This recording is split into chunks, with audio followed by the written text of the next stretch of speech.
Hi guys, this is Vikram Mishra and welcome to Wisdom Makers. Last class हमने देखा था कि द वैदिक पीरियड का टाइमलाइन कब से कब तक होता है। तो हमने पढ़ा था वैदिक पीरियड का जो टाइमलाइन होता था वो हमारा 1500 टू 500 मीन्स वो हमारा ऐसे कुछ था।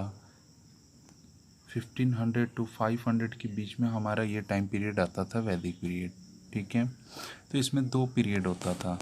तो पीरियड कौन कौन सा होता था? तो हमारा वैदिक पीरियड आया पहले तो 1500 टू 1000 BC। इसको बोलते थे ये 1500 टू 1000 BC जो हुआ करता था ना, ये अर्ली के नाम से जाना जाता था। कौन सा? Early Vedic period. जो लेटर वैदिक पीरियड आया ये हमारा हुआ 1000 BC टू 500 BC, ये इसका टाइम था। अब हम इसी को आगे कंटिन्यू करने जा रहे हैं। तो हमारा आज का चैप्टर ही है वैदिक पीरियड। आज का हमारा चैप्टर कौन सा हुआ? वैदिक पीरियड। ओके, तो हम पढ़ते हैं वैदिक पीरियड के बारे में। हमें इसमें क्या क्या चीज़ें कवर करनी है? तो हमें इसमें कवर करना है कि क्या क्या सोर्स थे, उसके बाद क्या क्या ब्रीफ डिस्क्रिप्शंस इसके बारे में देखेंगे कि कैसे अर्ली वैदिक पीरियड आया और कब लेटर वैदिक जो सोसाइटी है या इकोनॉमिक डेवलपमेंट कैसे हुआ उसके बारे में अभी हम पढ़ने जा रहे हैं। तो चलिए स्टार्ट करते हैं। स्कॉलर्स एंड हिस्ट्रियंस जो थे उन्होंने इस पीरियड को, जो स्कॉलर्स और हिस्ट्रियन थे उन्होंने इस पीरियड को क्या नाम दिया? वैदिक पीरियड। क्यों नाम दिया? क्योंकि इस समय ना ये जो पीरियड स्टार्ट होता है ना वो तब स्टार्ट होता है जब आर्यन सेटल होते हैं इंडिया में। ठीक है, means scholar and historian refer this period when Aryan first settle in India as the early Vedic period. इसको अर्ली वैदिक पीरियड के नाम दिया गया और इसका जो टाइमलाइन है वो टाइमलाइन हम पढ़ते हैं 1500 टू 1000 BC के आसपास। तो जो 1000 BC और 500 BC है इसके बीच में आयरन, ये हमने पढ़ चुके हैं। Iron came to be used, मतलब आयरन यूज़ में आ चुका था, ये हम पहले भी पढ़ चुके हैं। और ये माना जाता था कि आर्यन जो होते थे ना वो नदी के किनारे बसते थे। ठीक है, और नदी के किनारे से आते हैं। अच्छा, ऐसा क्यों है कि कोई भी सिविलाइजेशन खासकर ना रिवर वैली के किनारे ही बसती है, उसके बिसाइड्स में? इस वजह से क्योंकि वहाँ पे उनको प्रॉपर वाटर सप्लाई मिलती है, वहाँ पे उनको प्रॉपर जानवरों, हमने पढ़ा था कि लेटर इन्होंने एग्रीकल्चर करना सीख लिया था। तो कहने का मतलब ये है कि हमने ये भी जानते हैं कि कहीं ना कहीं पशुपालन समझते थे वो, उन एनिमल हस्बेंड्री करते थे, मतलब एग्रीकल्चर का कॉन्सेप्ट उनके दिमाग में आ चुका था। तो इसीलिए यहाँ पे एक स्टेटमेंट लिखा हुआ है, it is believe that Aryan followed the course of river and settle along the valley of Yamuna and the Ganga. Aryan जब आए तो वो यमुना नदी और गंगा नदी के किनारे जाकर क्या हो गए? बस गए वहाँ पे। ठीक है, द आयरन टूल। अच्छा, ये जब आए ना तो उस समय आयरन का टूल यूज़ किया करते थे। ठीक है ना, तो यही बात इसमें मेंशन की गई है, द आयरन टूल। द इसमें ये क्या मेंशन की गई है? The iron tool help them to clear the forest. Iron से क्या करते थे? जंगलों को काटते थे। इन्होंने लोहे से औजार बनाए थे और उससे लकड़ियों की सफाई करते थे और उससे जंगलों को काटते थे। जंगल काटने का मतलब ये नहीं पूरी तरीके से उजाड़ देना, कहने का मतलब ये है कि वो लकड़ियों को काटते थे और उनका डेली लाइफ में यूज़ करते थे। They moved in the eastward and the southward easternward direction. मतलब आप इंडिया की अगर डायरेक्शन को देखें तो नॉर्थ, साउथ, ईस्ट और वेस्ट होता है। तो यहाँ पे बात हो रही है साउथ ईस्टवार्ड डायरेक्शन। कहने का मतलब कि वो किधर मूव करने लगे? साउथ ईस्टवार्ड ये होता है और साउथ ईस्टवार्ड इधर की तरफ डायरेक्शन होती है। मतलब ये इधर की तरफ मूव करने लगे थे, इधर की तरफ ऐसे। Aryan so far nomadic in nature gradually settle in the Gangetic valleys. तो ये गंगा हमें पता है ना, इधर से आती है हिमालय से, इधर से निकल के और इधर में आपकी बिहार होते हुए यूपी होते हुए इधर क्रॉस कर जाती है और वेस्ट बंगाल में जाकर मिल जाती है। बांग्लादेश में उसको सागरमाथा के भी नाम से जाना जाता है। तो ये गैंगेटिक वैलीज की तरफ सेटल हुए। This period is known as later Vedic period. इसको किस नाम से जानते हैं? लेटर वैदिक एज। और जो कि 1000 BC में जब ये फर्स्ट ख़त्म हुआ था ना तो यहाँ से ये स्टार्ट होता है।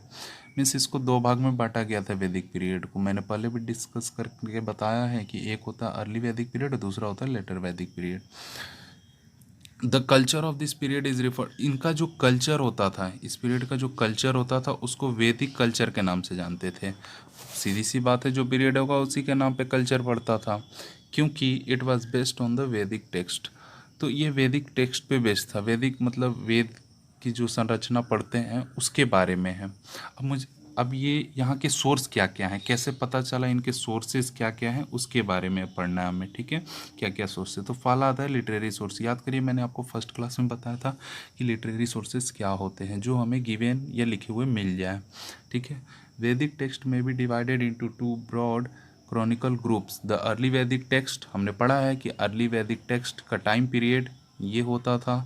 और when the most of the hymns of the Rig Veda were composed, इस समय क्या होता था, ऋग वेद के कुछ पार्ट कंपोज हो चुके थे और लेटर वैदिक टेक्स्ट जो था, जो कि 1000 to 500 BC के बीच में बनता था, बाकी बचे हुए जो थे ना ऋग्वेद के कुछ पार्ट बचे हुए थे वो कंप्लीट होते हैं। Belong to the remaining Vedas and their branches, that was the Brahmanas, Aranyakas, ये सब जो थे ये बचे हुए थे, ये सब बाद में हुए, ठीक है।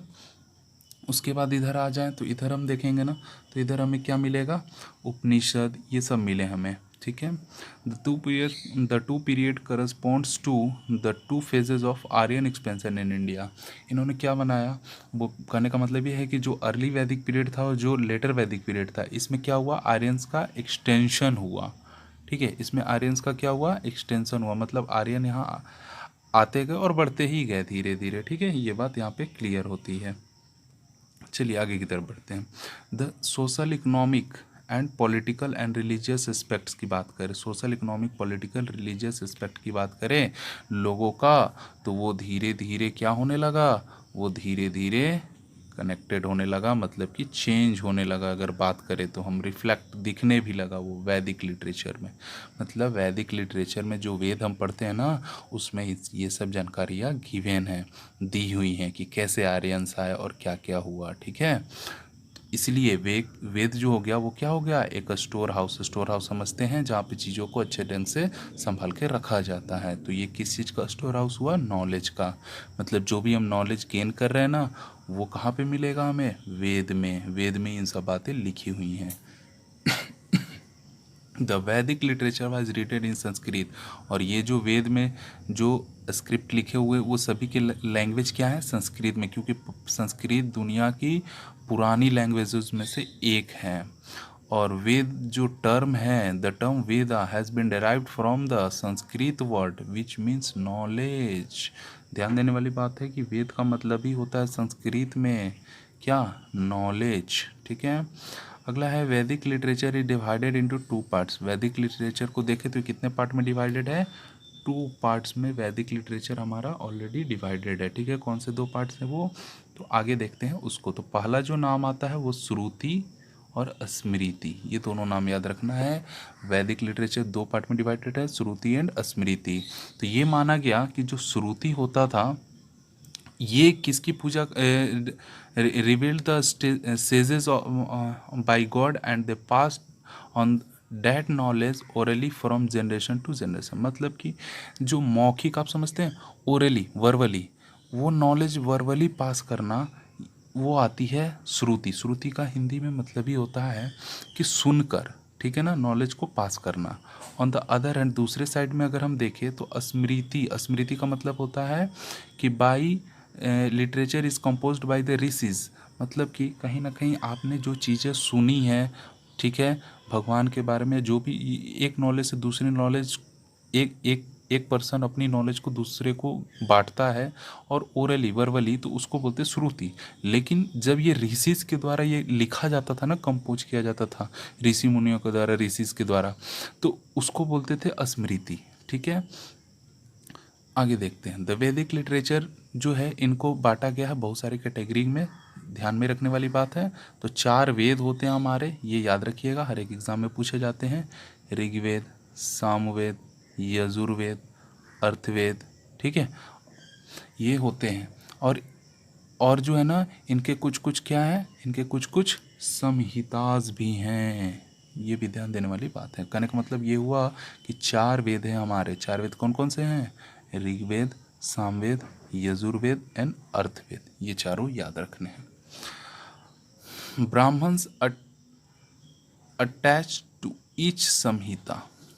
ये जो संहिता होते थे चारों वेद के, ठीक है, मतलब छोटे छोटे पार्ट्स होते थे उनके, उनमें कुछ आर्टिकल्स टाइप के डिवाइडेड किए हुए थे। तो ब्राह्मण्स जो थे इनसे काफ़ी अटैच हुआ करते थे।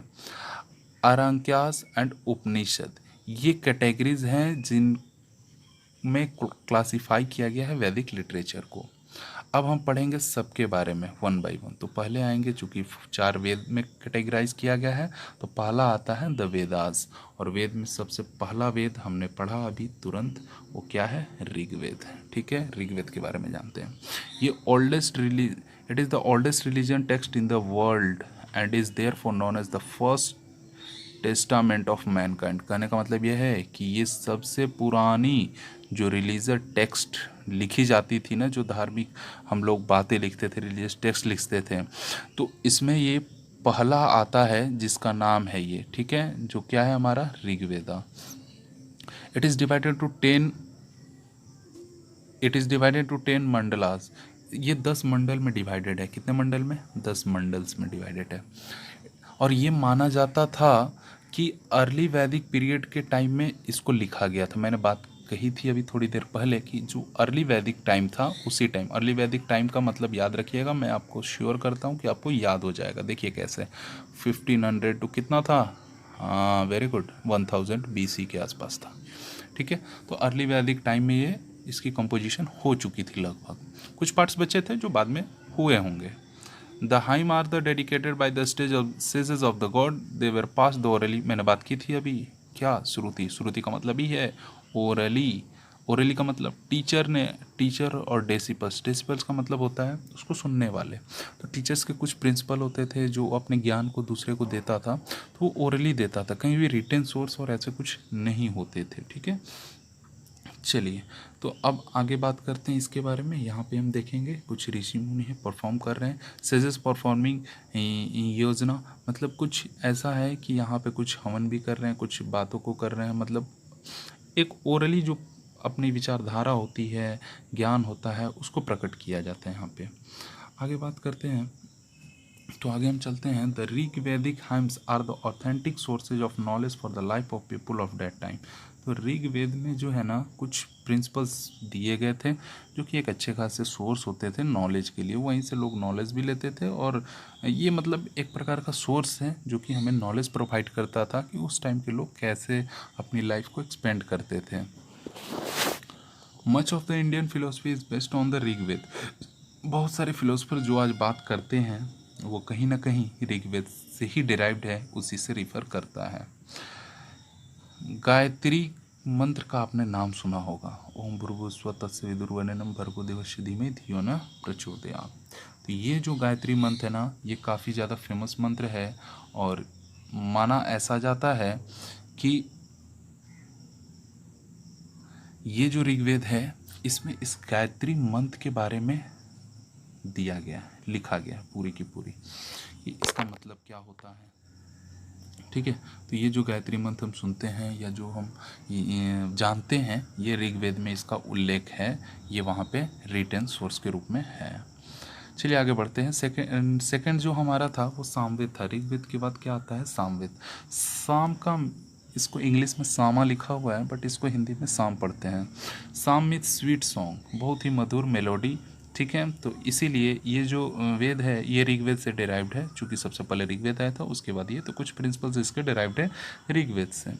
और इसका मतलब है कि जो भी आप बातों को सुना रहे हैं या जो भी आप बातों को दूसरे के सामने प्रकट कर रहे हैं, सेक्रीफाइस कर रहे हैं, तो by the means of singing, मतलब कि संग के माध्यम से ऐसी विचारधारा लाइए, ऐसे मतलब मेलोडी लाइए आवाज़ में, जो कि अपनी बातों को दूसरे की जगह ट्रांसफ़र कर पाएँ और उसको सुनने में भी बड़ा अच्छा लगे, मतलब। ठीक है, अगला वेद जो आता है ना वो हमारा है यजुर्वेद। वो कौन सा वेद है? यजुर्वेद। तीसरा वेद हमारा आता है Yajurveda. It deals with the hymns of recited during the performance of yajnas. अभी हमने थोड़ी देर पहले एक पिक्चर देखी थी याजनाज की, ये वाली पिक्चर यही वाली है, यही वाली पिक्चर की बात कर रहे हैं, ठीक है। तो अभी हमने थोड़ी देर पहले पिक्चर देखी थी याजनास की, तो यही बात हो रही कि ये याजना परफॉर्म करना, मतलब हवन और जो भी एक रिलीजियस पर्पसेस होते हैं, मीन्स उनके बारे में काफ़ी ज़्यादा डिस्कस किया हुआ है इस वेद में। There are hymns in the Vedas through light on the which social and religious life of the Aryans, मतलब आर्यन का कैसा सामाजिक और रिलीजन, कैसे वो रिलीजन, किस रिलीजन विश्वास करते थे, कैसे मानते थे, किस गॉड की पूजा करते थे, ये सब इसमें गिवन है। फोर्थ हमारा आता है ना अथर्ववेद। अथर्ववेद आता है।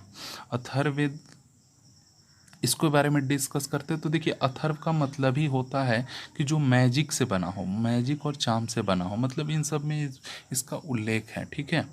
तो ये भी ऋग्वेद से ही डिराइव्ड होगा, क्योंकि ऋग्वेद सबसे पहला वेद हुआ था, उसी से डिराइव्ड है। तो इसमें ना पावर्स ऑफ अ स्पिरिट, आत्माओं की जैसे जो पावर्स होती हैं उसके बारे में ऐसा डिस्कस किया गया है, ठीक है, कि जैसे आत्मा और परमात्मा की जो व्याख्या होती है वो इसमें काफ़ी ज़्यादा डिस्कस करके दिया गया है। द हेम्स डील विद द ज्ञान। ज्ञान मतलब नॉलेज, वही जो मैंने अभी बताया आपको, कर्म कि आदमी कैसा कर्म करेगा, कैसा फल मिलेगा, ये सब इसमें दिया हुआ है। उपासना जो कि आप जानते हैं, ठीक है, इन सब के बारे में यहाँ पे गिवन है। मेडिसिन से भी ट्रीटमेंट की जो बात आती है, हालांकि मेडिसिन धन्वंतरी में उल्लेख आपको मिलेगा, धन्वंतरी का नाम सुना होगा आपने, उसमें मेडिसिन का उल्लेख मिलेगा, बट यहाँ पे मेडिसिन का भी थोड़ा बहुत ट्रीटमेंट कैसे की जाती है डिजीज़ का, वो भी उल्लेख यहाँ पे, मतलब वो भी रिटन सोर्स और उसकी भी नॉलेज यहाँ पे देखने को मिलती है। अगला है ब्राह्मण्स। ब्राह्मणस के बारे में देखते हैं कि ये क्या होते थे। तो written after the Vedas their simple commentary, the Brahmanas are in prose, they explain the social religious importance और ritual as well as sacrifice. देखिए वेद तो हो गया, अब वेद को बताने वाला, वेद को पढ़ने वाला भी तो होना चाहिए ना, उसको लोगों के बारे में वेदों में क्या लिखा है लोगों को बताना, उसको जागरूक करना।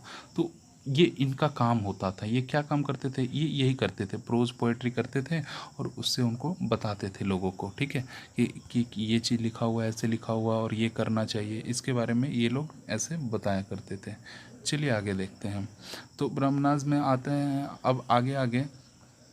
अब हमें देखना है अरंक्यास, ठीक है, अरंक्यास के बारे में देखते हैं। तो ये फॉरेस्ट बुक्स के नाम से जाना जाता है, ठीक है ना, written for the guides of the student living in the forest. देखिए चूंकि मैंने पढ़ा था ना, बताया था अभी, आर्यंस क्या करते थे, फॉरेस्ट की कटाई करते थे। तो क्यों करते थे, ऐसी तो करेंगे नहीं, कुछ उनको डेली पर्पसेस के हिसाब से लकड़ियाँ, फल फूल ये सब चाहिए था, इस वजह से ऐसे करते थे। तो इसमें लिखा हुआ है कि फॉरेस्ट बुक का मतलब ही है कि इसमें लिखा हुआ है कि फॉरेस्ट कैसे एक लिविंग विंग है, उससे क्या बेनिफिट होता है, और जो भी स्टूडेंट आते थे उनको पढ़ाया जाता था फॉरेस्ट के बारे में, ठीक है। तो इसीलिए it is a form, they form the concluding part of the Brahmanas, मतलब ब्राह्मणास के एक कंक्लूडिंग पार्ट था ये, कि कैसे समराइज करते हैं उस चीज़ को, उसमें लिखा हुआ है। The main theme was mysticism and philosophy. इसमें काफ़ी ज़्यादा फिलोसफी, दर्शन शास्त्र की बात हुई है इसमें काफ़ी ज़्यादा। उसके बाद आते हैं, वेद पढ़ लिया हमने, उपनिषद के बारे में देखते हैं, ठीक है ना। तो हमें पढ़ना है अभी उपनिषद, उपनिषद का देखते हैं हम लोग। तो चलिए आ जाते हैं उपनिषद पे। तो उपनिषद they are philosophical comment on the Vedas, the doctrines such as the karma. तो ये बात हो रही है उपनिषद की, ठीक है। तो उपनिषद में हम लोग देखने जा रहे हैं,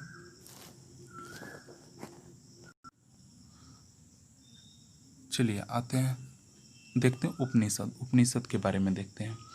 दे आर फिलोसफिकल कमेंट्रीज। तो इसके बारे में लिखा है philosophical commentaries on the Vedas. तो वेदास में कुछ दर्शन शास्त्र के बारे में बात हुई है, फिलोसफी की बात हुई है, जैसे कि कर्म, मोक्ष, माया, ये सब के बारे में बात हुआ है, ठीक है। तो ये जो है बेसिक सोर्स है इंडियन फिलोसफी के। आपने पढ़ा होगा कि उपनिषद जो है एक प्रकार का बेसिक सोर्स है इंडियन फिलोसफी के बारे में, क्योंकि यही कर्म, मोक्ष और माया के बारे में बताते हैं, ठीक है। इसमें बहुत सारे स्टेजेज होते हैं और they are set to form the foundation on which later edition of the Vedic literature is. ये एक स्ट्रक्चर है, मतलब एक प्लेटफॉर्म है जिस पे अब जो वैदिक लिटरेचर आएगा बाद में, वो इसी पे बेस्ड होगा, इसी के प्रिंसिपल पे बेस्ड होगा।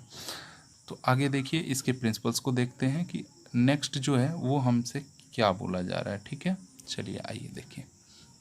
अगला है एलाइड वैदिक लिटरेचर। अब हम आगे की टॉपिक में मूव करते हैं। उसके बाद मतलब हमने वेद पढ़ा, उपनिषद पढ़े, अब आते हैं कि वैदिक लिटरेचर जो है वो कैसे उन सब से डेराइव्ड है और कुछ कुछ इनमें बातें लिखी हुई हैं। फर्स्ट वन इज द वेदांगास, ठीक है, वेदांगास के बारे में पढ़ते हैं। कहने का मतलब वेदांगास जो थे ना वो बहुत ही सॉरी, ये प्रोनाउंसिएशन से डिस्कस होता था। मतलब वेदांगास उसी तरह काम करता है जैसे कि हमारा इंग्लिश ग्रामर और हिंदी व्याकरण, ठीक है। तो इसी में 6 वेदांगास होते थे, ठीक है ना। Deal with the pronunciation, grammar, etymology, matrices and astronomy, यही इसमें लिखा गया है, ठीक है। तो ये बोल रहा है कि they deal with the ways in which the Veda are out to be chanted, कैसे वेद को पढ़ना है, सही उच्चारण क्या है, कैसे पढ़ा जाए, ठीक है, उसी के बारे में यहाँ पे डिस्कस किया जाता था। किसमें? द वेदांगास में। बात क्लियर हुई? चलिए आगे देखते हैं। अगला है सूत्रास। सूत्र आपने पढ़े होंगे, सूत्रास उसके बारे में है। They are divided into 3 groups, इनको 3 ग्रुप में बांटा गया था, ठीक है। Sutras deal with the yajna and sacrifices, मतलब जो याजना होती थी या जो सेक्रीफाइस होता था, इनके बारे में ये दिया गया है, ठीक है ना। आगे देखिए इसमें क्या डिस्कस करना है हमें कि गृहसूत्र, गृहसूत्र मतलब घर गृहस्थी से बना हुआ व्यक्ति, है ना। तो गृहसूत्र, गृह का मतलब ही होता है घर से रिलेटेड। अगला है स्मार्टा सूत्रास। अच्छा, स्मार्टा सूत्रा का मतलब ये नहीं जैसे आज हमारे यहाँ डिजिटल स्मार्ट बोर्ड चलते हैं या डिजिटल पेन चलता है, वैसा नहीं कि स्मार्ट है, स्मार्ट स्टूडेंट, स्मार्टा सूत्रा, ऐसा कुछ नहीं है। इसका कहने का मतलब ये है कि गृह सूत्रा या स्मार्टा सूत्रा एक ही वर्ड है। कहने का मतलब ये है कि जो घर गृहस्थी से रिलेटेड जो चीज़ें दी गई हैं कि कैसे अपने मतलब अपनी केवल सेल्फिश नेचर को ना देखते हुए सेक्रीफाइस करना दूसरे के लिए, ये चीज़ कहने का मतलब है। These deal with the ceremony connected with family life and the Dharma Sutra which provide rules for conduct of various classes of people and various stages of their life. तो कहने का मतलब ये है कि गृह सूत्रा हुआ या फिर स्मृत सूत्रा हुआ, ये जो है फैमिली लाइफ से रिलेटेड हुआ करती थी, मैंने आपको बताया ही पहले। और ये जो है ना धर्म सूत्रा, इसका मतलब हुआ कि आपका धर्म क्या है, ठीक है, मतलब आपकी जो लाइफ है वो किस लिए है, ठीक है। तो आपकी जो लाइफ है एक सोसाइटी के लिए, सोसाइटी में कंट्रीब्यूशन के लिए, तो ये आपका धर्म क्या है, इससे रिलेटेड ये बातें होती हैं। नेक्स्ट वन इज द उपदेश, उपवेदास। देखो वेद का मतलब आप समझ चुके हैं। उप का मतलब होता है जो उससे डेराइव्ड है कहीं ना कहीं, ठीक है, Upavedas. The name suggested are the subsidiary Vedas, मतलब कि उनसे लिया गया है। दे आर 4 इन नंबर, 4 होते हैं। आयुर्वेदा, मैंने बताया आपको आयुर्वेद के बारे में, धन्वंतरी के बारे में, यहाँ पे जो मेडिसिन की बात हो रही थी, आयुर्वेदा, ठीक है ना। धनुर्वेदा, ठीक है। अच्छा, आयुर्वेदा क्या काम करता है? Indian system of medicine. Dhanurveda क्या काम करेगा? आर्ट ऑफ वारफेयर, लड़ाई। एंड गंधर्वेदा, ठीक है, ये क्या बात करेगा? म्यूजिक एंड, किसके बारे में बात करेगा? म्यूजिक एंड शिल्प वेदास, ठीक है ना। तो देखिए अब सारे गामा पा पढ़ते होंगे, सारे गामा में जो जी है ना, वो जी का मतलब ही होता है गंधार, ठीक है, that is related to the music. Gandhar वो एयरपोर्ट मत समझ लेना अफगानिस्तान वाला, पाकिस्तान वाला, वो नहीं है ये।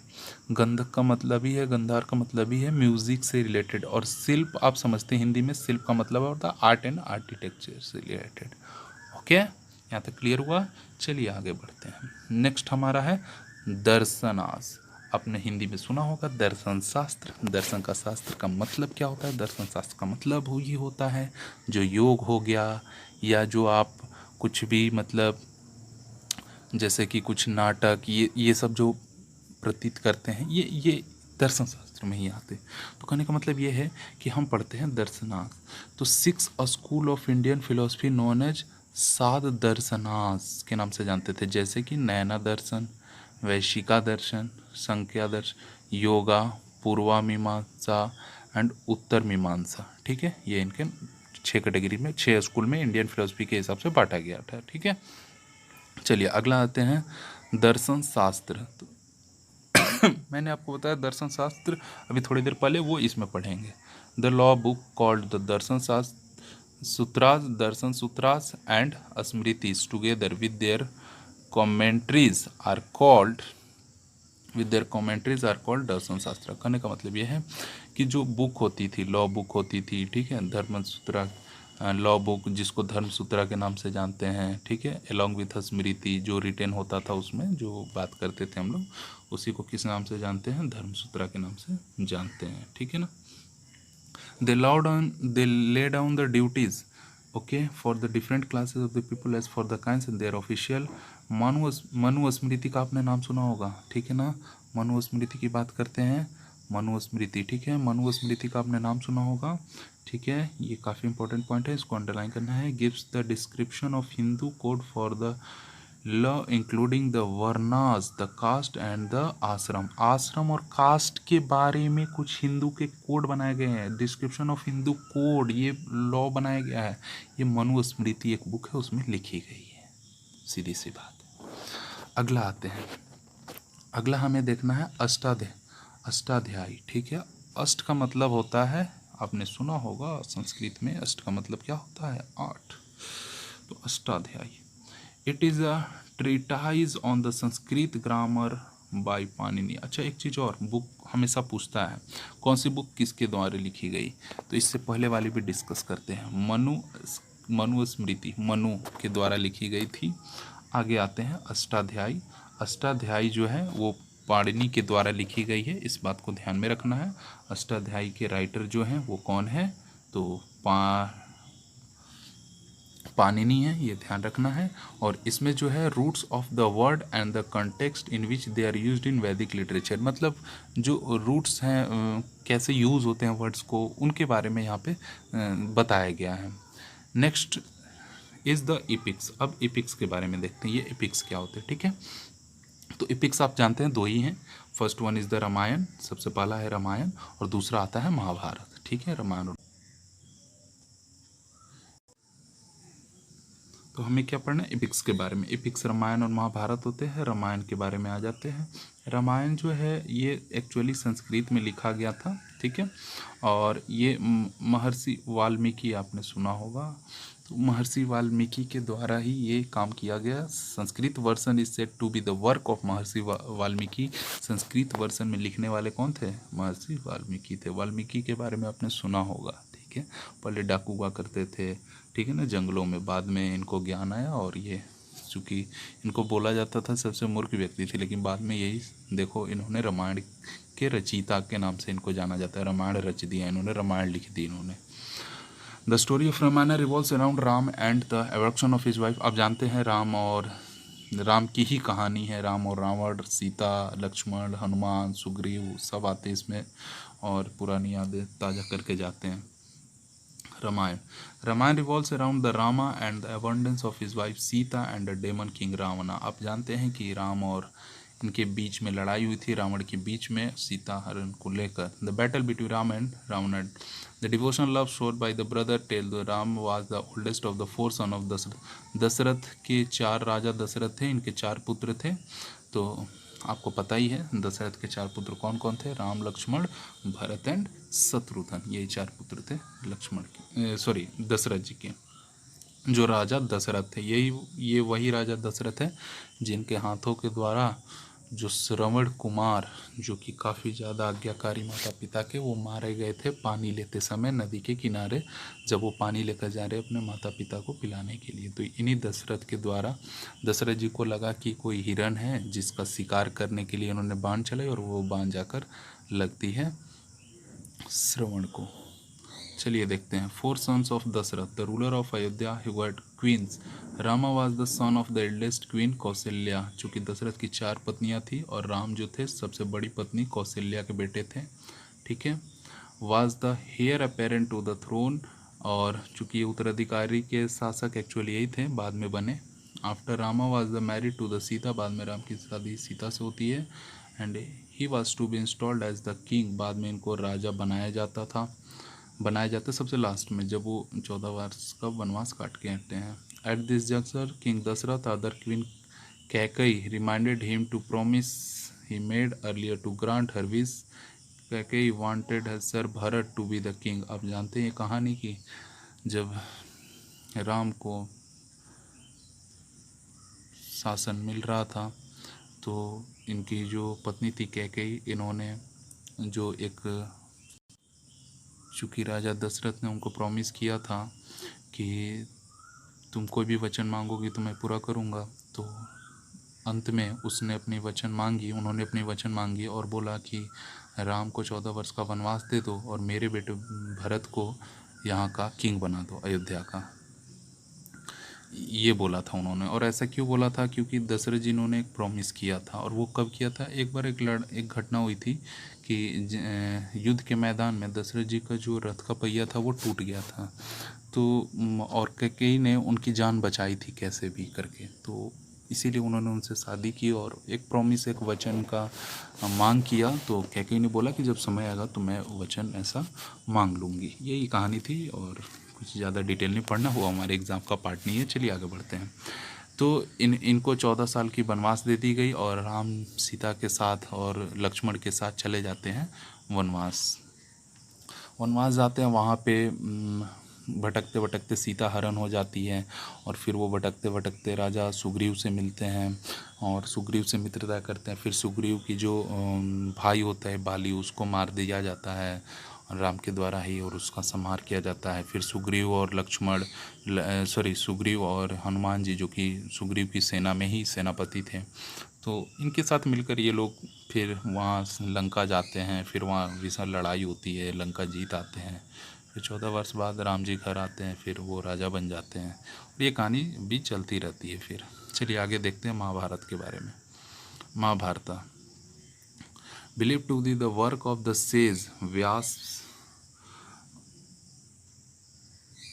Mahabharat is written in Sanskrit language, originally was called Jaya or the collection of dealing with the victory। कहने का मतलब ये है कि महाभारत के रचयिता कौन है? वेद व्यास। याद रखना है, महाभारत के रचयिता कौन है? वेद व्यास। ठीक है, ये नाम वेद व्यास, ये ध्यान रखना।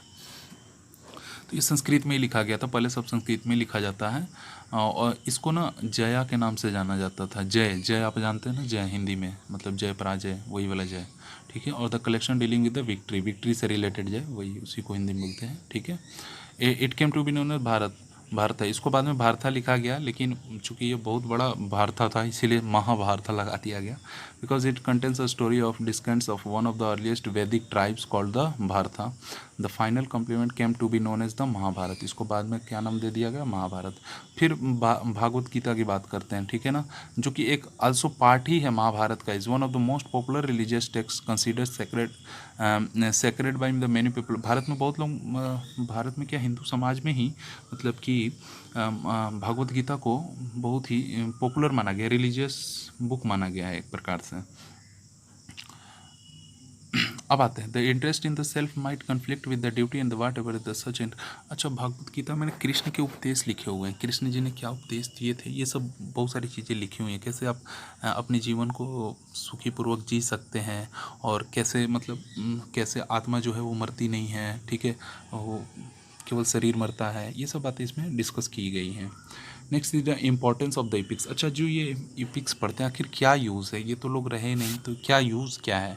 इनको पढ़ने से हमें हमारे जीवन में बहुत सारे सुधार आते हैं, जो वार होने वाले रहते हैं वो टल जाते हैं। मतलब कहने का मतलब ये है कि ये एक विचारधारा है जिससे सुख शांति और समृद्धि जो है वो एक वर्ल्ड में, एक ग्लोबल लेवल पे, एक कंट्री में आती है। तो इसलिए पढ़ना चाहिए। कुछ प्रिंसिपल्स हैं जिसे सीख लेकर हम जीवन को इजी बनाना चाहिए। तो फर्स्ट है the epic serves as the main source of the information for the political institution. जो भी आज कल्चरल सोशल ऑर्गेनाइजेशन जो चल रहा है अभी, तो ये इपिक को पढ़ने से हमें पता चल जाता है कि क्या सुधार करने चाहिए, कैसे करना चाहिए, क्या नहीं करना चाहिए, किन चीज़ों को हटाना चाहिए। ठीक है, they provide information on the various Aryan kingdoms. ये आर्यन किंगडम्स, क्षत्रिय, शूद्र, इन सब के बारे में जो ड्यूटीज़ होती थी कि आपने सुना होगा ब्राह्मण पूजा करता है, तो क्षत्रिय जो है रक्षा करने का काम उसको मिला था। तो ये सब इपिक्स में लिखे हुए हैं, सबकी अपनी अपनी ड्यूटी लिखी हुई है। ठीक है, तो ये सब चीज़ में लिखा हुआ है।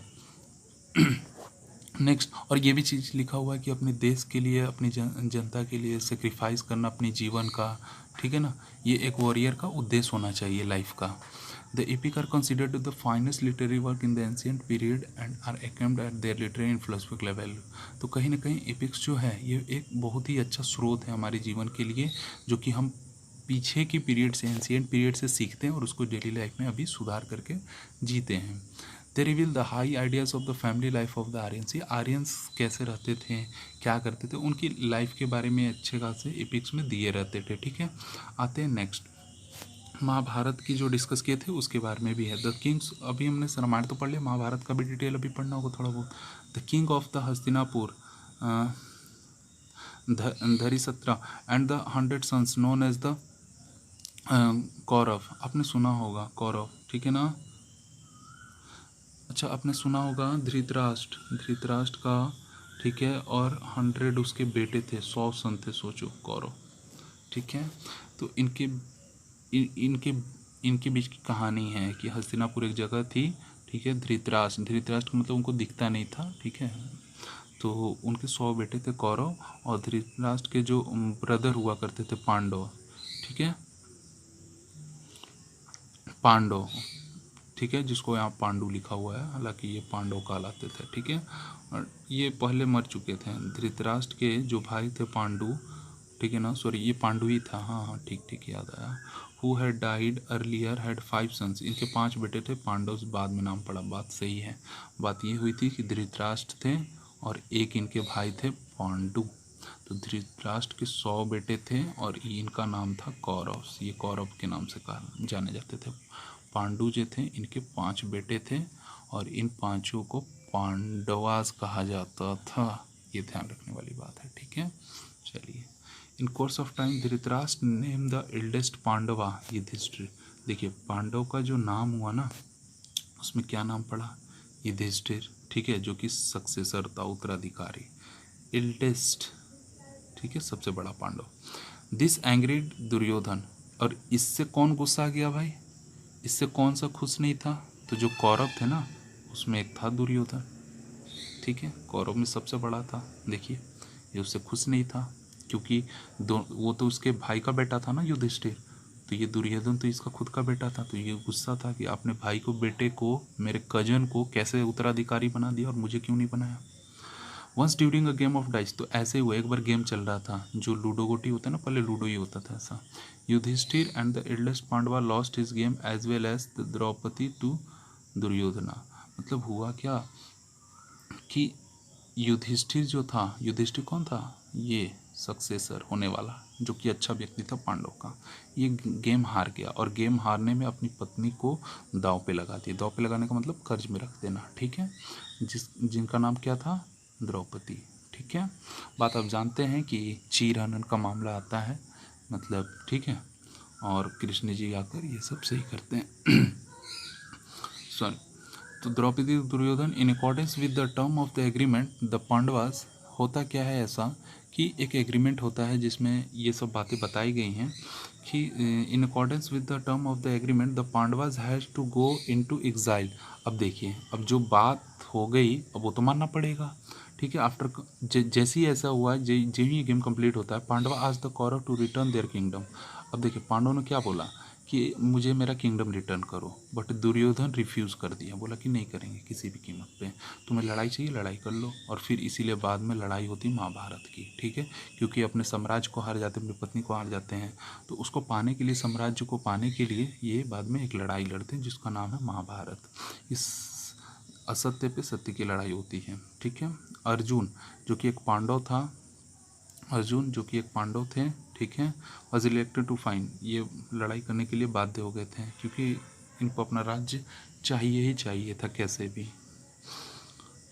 कृष्ण जो थे ultimately gave him a discourse of the privilege upon with his duty. This discourse of the battle field is compiled in the form of the Bhagavad Gita. यही भागवत गीता में लिखा हुआ है कि कृष्ण ने क्या क्या उपदेश दिए, क्योंकि अर्जुन अपने ही कज़न पे, अपने ही भाई पे, अपने ही पिता पे बाण नहीं चला पा रहे थे, इसलिए कृष्ण जी ने एक उपदेश दिया था उनको, और वो सभी उपदेश, बहुत सारे उपदेश दिए थे, वो सभी लिखे हुए हैं भागवत गीता में। It forms a part of the Mahabharata. ये महाभारत का एक पार्ट बनता है और जो कि 18 डेज के लिए ये ऐसे चलता रहता है। ठीक है, and Kaurav brother were killed and the Yudhishthir became the ruler of Hastinapur. तो कौरव मार दिए जाते हैं और जो पांडव होते हैं वो एक्चुअल हस्तिनापुर के क्या हो जाते हैं, किंग हो जाते हैं। तो ये एक छोटी सी स्टोरी थी। हम कंटिन्यू कर रहे थे इंपॉर्टेंस पे, तो हमने 4 इंपॉर्टेंस देखे थे, अब हम आते हैं 5वें इंपॉर्टेंस पे। और दो इम्पोर्टेंस और बचे, उसको देख के क्लियर कर लेते हैं। पांचवा इंपॉर्टेंस था, ये ग्रेट हीरोज़ जो हुआ करते थे एपिक्स में, जैसे कि अपने पढ़ा अर्जुन और इन सब के बारे में, तो इन सब से हम बहुत सारे प्रिंसिपल्स सीखते हैं, प्रिंसिपल्स डिराइव करते हैं, जो कि हम अपने डेली लाइफ को फॉलो करते हैं। मतलब कैसे रहना चाहिए डिसिप्लिन वे में, ठीक है, ये सब चीज़ें। Bhagavad Gita elaborates the karma philosophy and the immortality of the soul. तो भागवत गीता से हमें सीखना चाहिए कि क्या कर्म करना चाहिए, अच्छा कर्म करना चाहिए जिससे अच्छे फल मिले।